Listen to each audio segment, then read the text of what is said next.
Hello, everybody. My name is Bob Friedenthal on LinkedIn. I'm Bob Holt, Holt, Friedenthal, Friedenthal. I figured I had to spell my name every time because nobody's going to get it right. I call myself a LinkedIn junkie. And if you want to get in touch with me, you can call me 310-736-5787. You can email me at bob@mycity.com. And I'm so lucky to be involved in an interview process with Breck L. Rice. Well, here, I'll let you give your credentials. Yeah, Breck Rice on LinkedIn is Breck L. I use the middle initial L, Rice on LinkedIn. Email me anytime, Breck, BRECK, at servrx.com. Excellent. Rachel, let's Hi hear there. from you. Hi there, everybody. I'm Rachel Woosley. I'm going to spell my name for you, too, because it doesn't ever get right. So it's Rachel, Woosley. And you can find me on LinkedIn as well. I'm a spiritual coach and wellness consultant. And you can reach out to me a couple of ways. You can my first and last name at gmail.com, or you can text plant to 480-613-3200, and we can text back and forth about any questions that you have regarding this interview or just what I do in my business. Excellent. So what I always like to, I start with a very open-ended question. Tell us about yourself. That is kind of an open-ended question. So the short version of that, we'll go with that. I'm a former nurse. I retired about 10 years ago after spending about 20 years in the medical profession, as well as being a former clergy. I'm a wife, I'm a mom, I'm a serial entrepreneur. So I've done a lot of things, love to travel, love sports, love the outdoors, RVing, all that fun stuff. My favorite things really to do if I'm going to be alone is a good book or a drama and a good glass of wine. So that's who I am. Go. You got it lined up right. Yep, absolutely. Okay. Why don't you introduce yourself?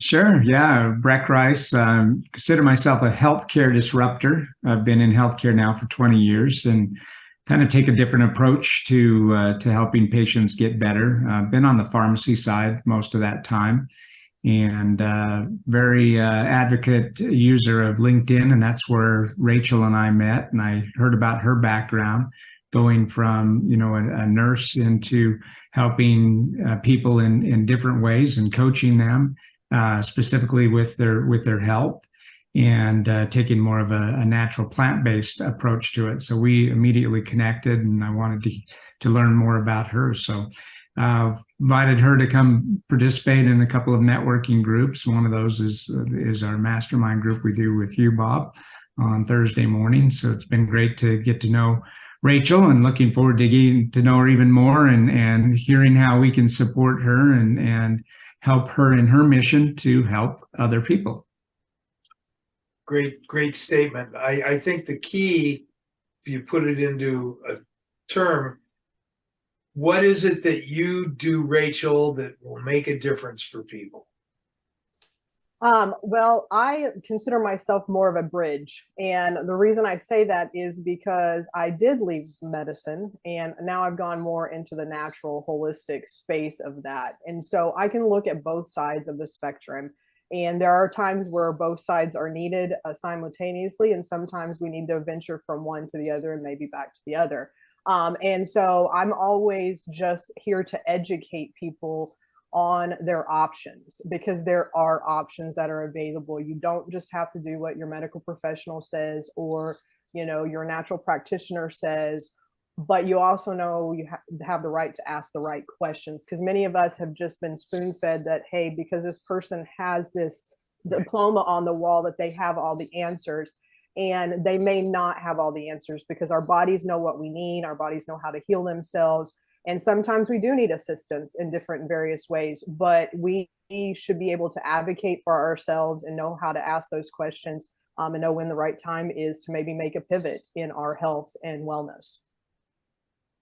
Is there something like a 90% rule that so many people overlook one particular area of health that they really need to focus on. But like most people, we're ADD, we don't pay attention to any one thing. Right. Well, most of us think of the physical. Like when we think of our health and wellness, we think more in the physical realm. And a lot of the physical manifestations that we have are dealt with our emotions. And that's where their root causes are. And we don't look at ourselves as a multi-dimensional being where, we talk about wellness as this collective thing, mental, spiritual, relational, those types of things, but we don't focus on that when we talk about healing and medicine. And especially in our Western culture, we don't look at it. We look at the very physical. We're looking at symptoms, not the root causes of things. So when we really start, I call it an onion, when we start peeling back those onion layers and we get down to some of the root causes, a lot of those things are dealing with emotional issues that we've either had in our childhood or, in our life as we've gone through life.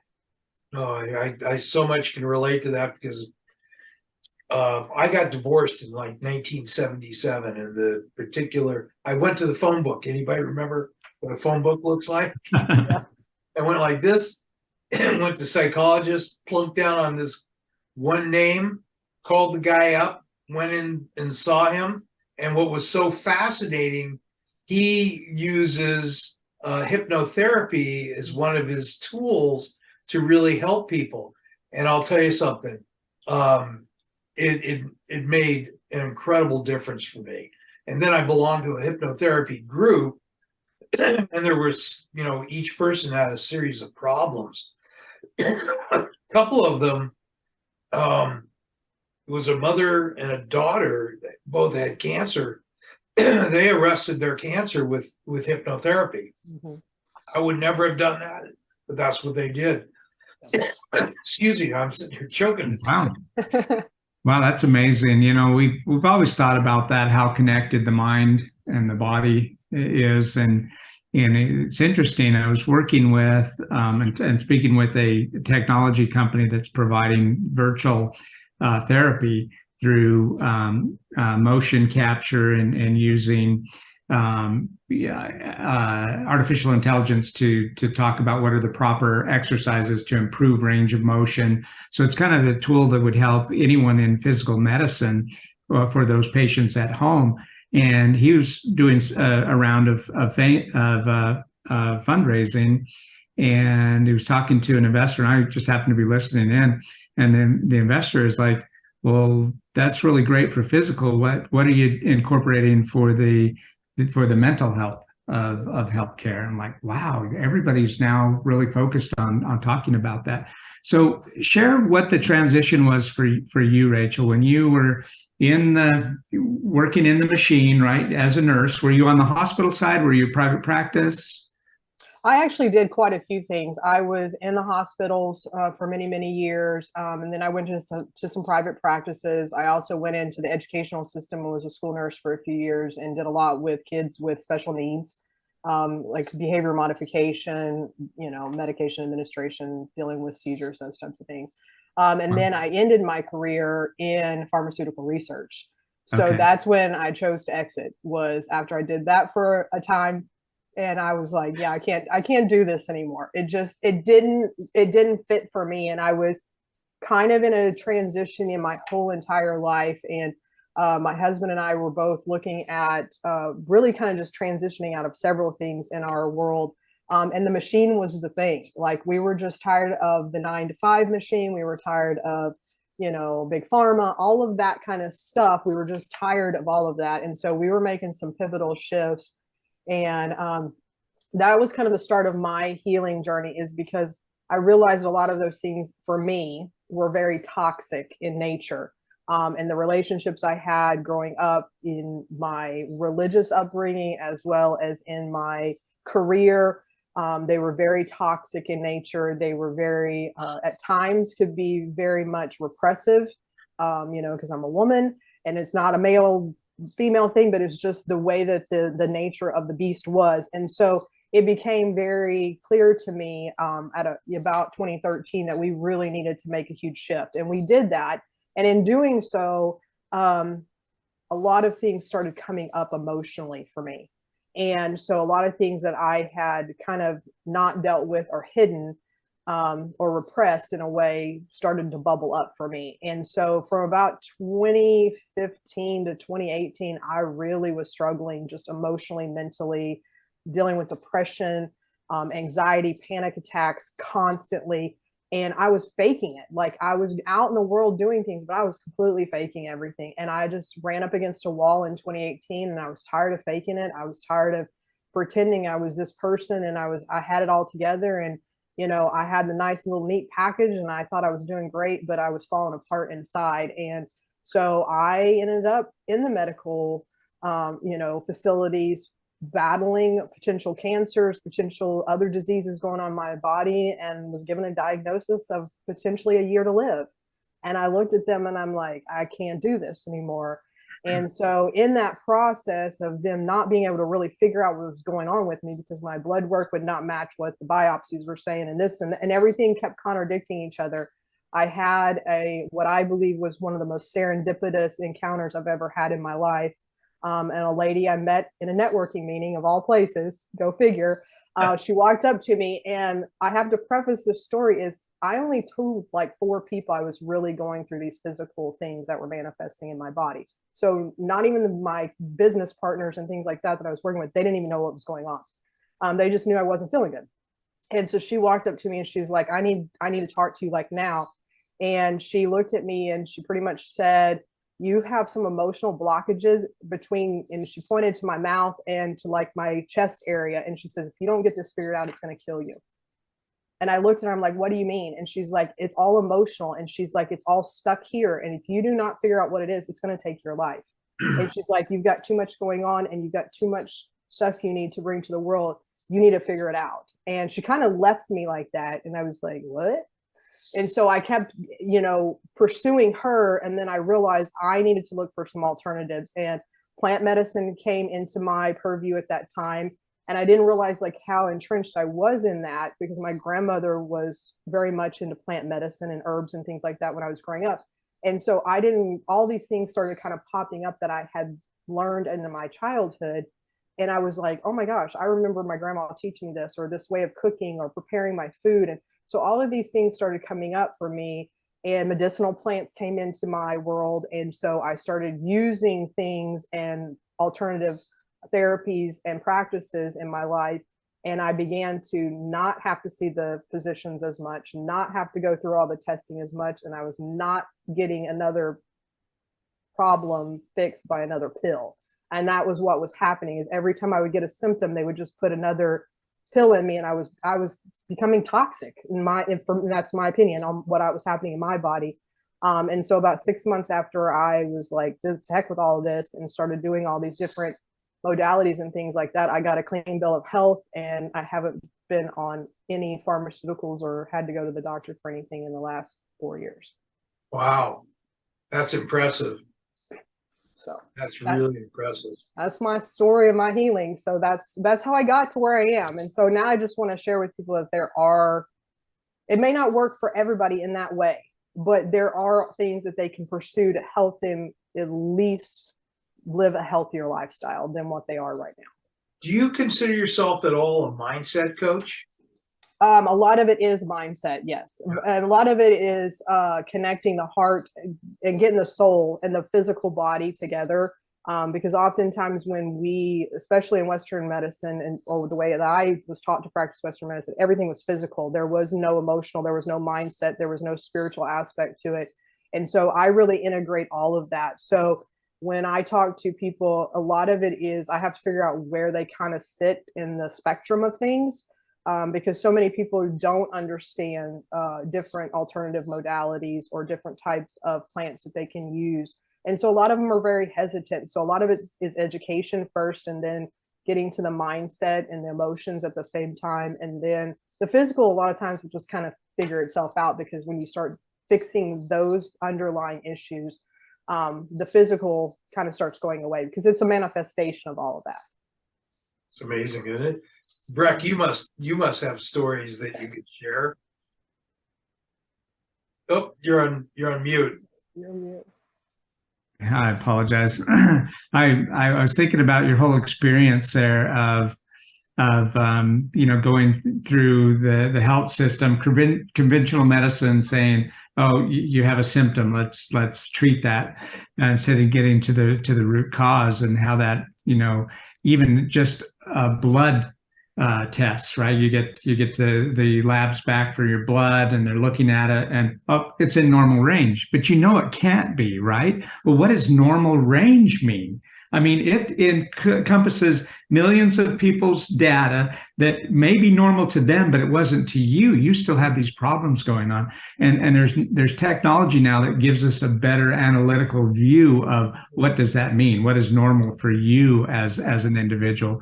But to come full circle and see that, no, there was things you needed to clear up, emotionally and in your own headspace to even allow your body to start to benefit from the plant based medicine versus chemicals. And you both know this about me. I launched that little campaign about the scary drug facts, and it's really gone viral.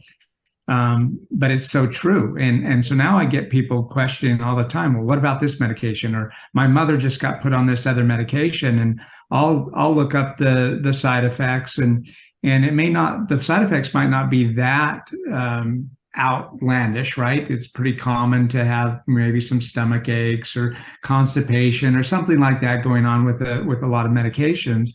But what was more staggering to me is looking at the drug-drug interactions of that particular medication that her elderly mother had just got put on. Because I guarantee you, on that list of 150 drugs that were listed that have negative side effects or drug-drug interaction with the new medication, I know she's on 2 or 3 of those other medications. Mm-hmm. That's the scarier fact, not that she might accidentally get an upset stomach or, get some constipation or diarrhea from the medication. It's those drug-drug interactions. Yeah. What I think happens is when we're raised, from a very early age, we're taught to think like this, mm-hmm. think one way. And then as you get older and you realize that's not necessarily the best way of doing it. Once you get past that, it opens up your mind, it opens up your horizon so you can think differently. Mm-hmm. I love this stuff. Yeah. Well, and unfortunately, we've been programmed, right. And intentionally programmed, and it's been great marketing. I mean, they've done a wonderful job to market to us to think that, we have to have certain things. Like when we get a cold, we need to go on X thing, or we need to do this X treatment. And yes, sometimes those things are needed, but there may be an alternative to doing that, like essential oils or hypnotherapy, or going and getting acupuncture done. I have sports injuries and I treat them with plants and acupuncture. So when they flare up, I just go get acupuncture and I feel fine. I don't have to take, other than my plant medicine that I take every day, I don't have to take anything else. Nothing over the counter. And if you guys want to know those under the counter things, go to Breck's TikTok and he'll tell you exactly those side effects, because that was what I was discovering. And about the time I was going through that, my grandparents had passed away, and they would be 100 this year. My grandfather would actually be 100 today. This is his birthday today. Wow. But they lived on a homestead my entire life, and they grew their own food, had their own cattle, their pigs, their chickens, everything. And then when they came off the homestead in their early 80s and they died in their mid 90s, that's when they started getting those things. And by the time they passed away, they were on like 12 or 15 different types of medications. Yep. And one was counteracting another symptom and another symptom and another symptom. And I was like, they didn't really did they really have any of these issues? Or was it like one thing started these symptoms, and so we have to treat these symptoms? And that's a very problematic system to get into, but it's a very good money-making system. Breck knows that. The pharmaceutical industry is $1 billion business, and there are drugs that are needed. So I'm not telling people that we don't need certain drugs, but for my grandparents, many of them, they didn't know that they didn't know what they didn't know, and my dad just had the same thing happen to him. He's been on a medication for 20 years and they said he didn't need to take it. But now he has all these side effects that he's dealing with because he was on this medication for 20 years and he doesn't even have he has no diagnoses to constitute why he had. It was just the treatment of the time. And so they kept him on it. And I was like, why do you even need this, Dad? Like, why? And it was causing all these extra things. And now he's on other medications to deal with the symptoms. And I'm like, no, we need to get you off all this stuff. I have a great question for you, I think. When you're talking to people, how many of them do you think are pre-programmed? They think like this, they're already in the box, and your objective is to get them out of the box, right? Is that right? What do you think that percentage is?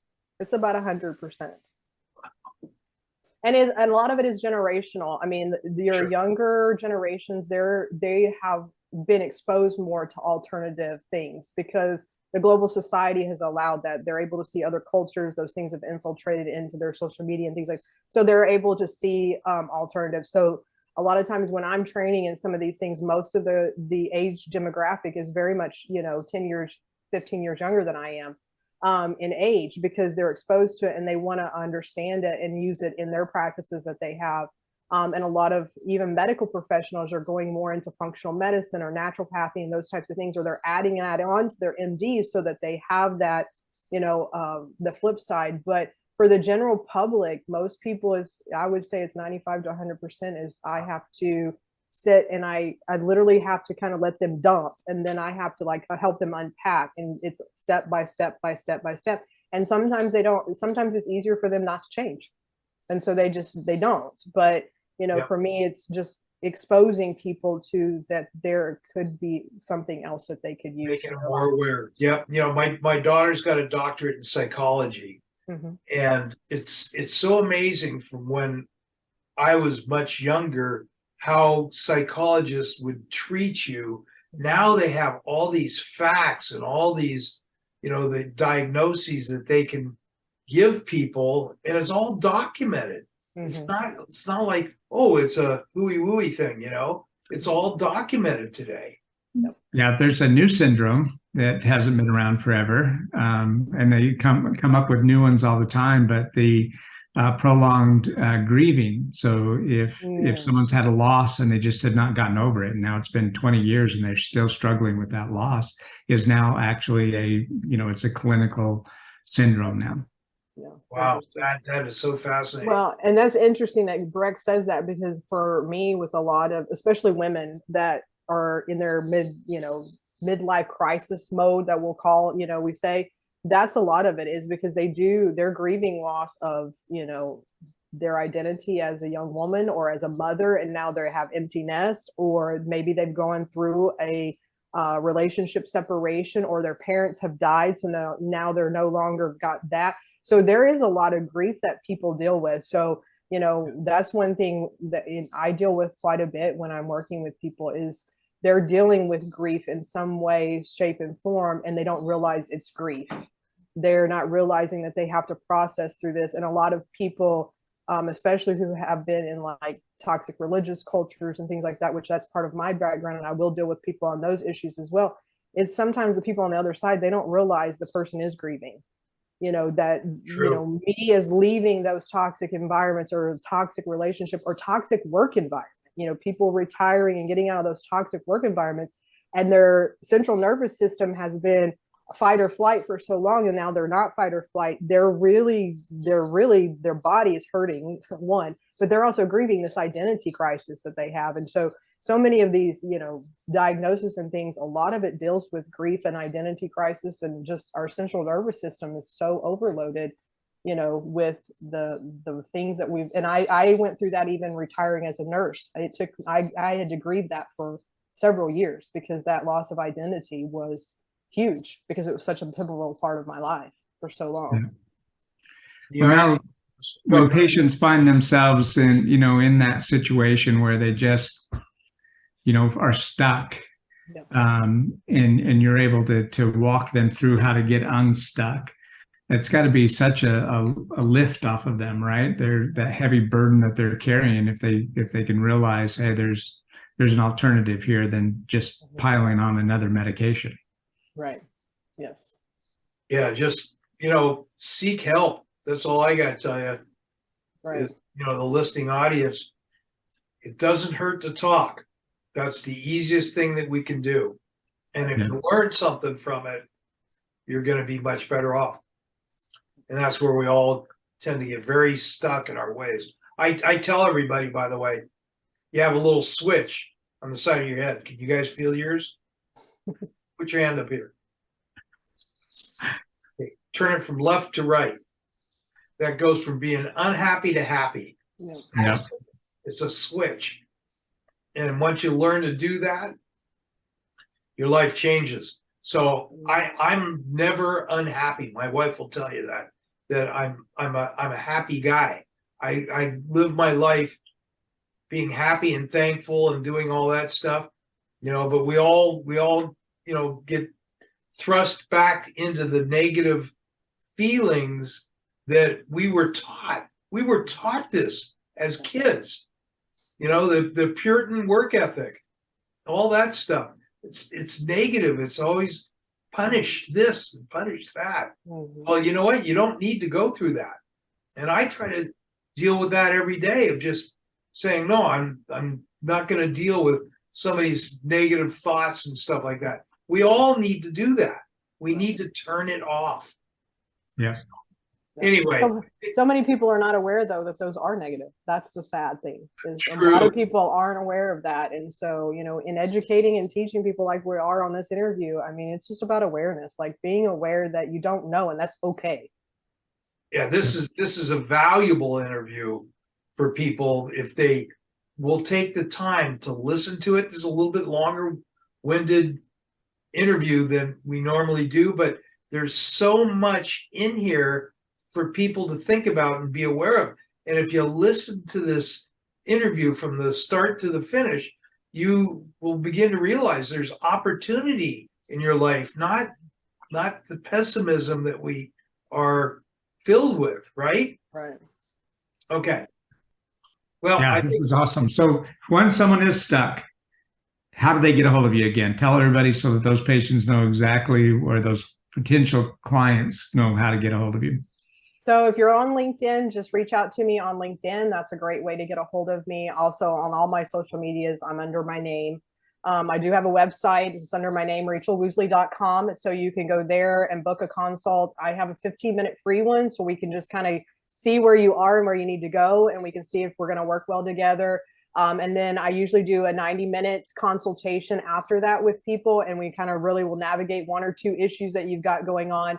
And then I offer, a more individualized coaching type process after that we can roll into, if that's something that you need a continual kind of cheerleader or just somebody to bounce ideas off of, and be able to have somebody there when you face some certain issues, maybe in your health crisis or wellness crisis, or journey, that you can reach out to me. So those are the best ways to reach out to me. Is that way, or just LinkedIn and going out on my website, or emailing me at my name at gmail.com. So really easy to get a hold of me. Just my name, it's something. That's awesome. your contact information again. Sure. And thank you so much for what you do, Rachel. That's amazing work that you're doing. Breck Rice on LinkedIn, Breck, B-R-E-C-K, at serve, SERVRX.com is my email. Thank you, Bob, for hosting us and for this interview today. Real pleasure. So I'll be signing us off right now, and thanks again. There we go. Bye now. Awesome.